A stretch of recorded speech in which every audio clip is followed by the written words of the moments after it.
This is a germinated seedling of Gulmohar tree, also known as Delonix regia.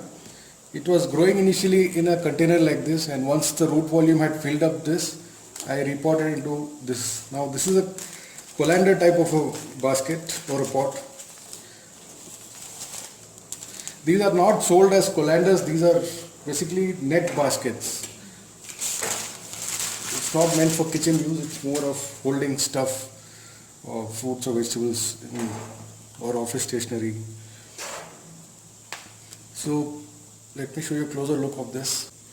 Unlike my past experiences, this time I made sure there is enough soil around the edges so the roots are not directly touching the edge of this pot, and I made sure that there is something at the base so the roots can go into this extra bit of sand there. So the extra water drains out and goes into this, and it also serves like an extra reservoir. And I will periodically lift it and cut off the roots if any come out.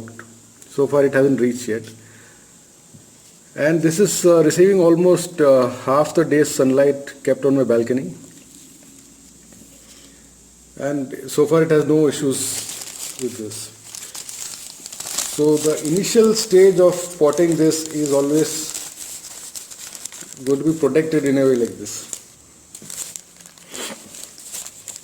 And once the roots are established and the plant is able to take care of, the air pruning will still happen inside. It's not that it's not happening. But I'm protecting it merely from extra sunlight and wind. There's a lot of wind on my balcony, so this kind of protection is required. So once this is done, after a month maybe I'll just open this up completely and let it sit like this on the balcony. So once the roots come to the edge, they die and a new root is triggered on the sides and again from the base also. So over a period of time, what happens is this root mass will become dense. It is the same as you pruning it manually and the plant producing more roots. Same thing with the branches. If the top is cut off, you have more branches and more leaves coming out.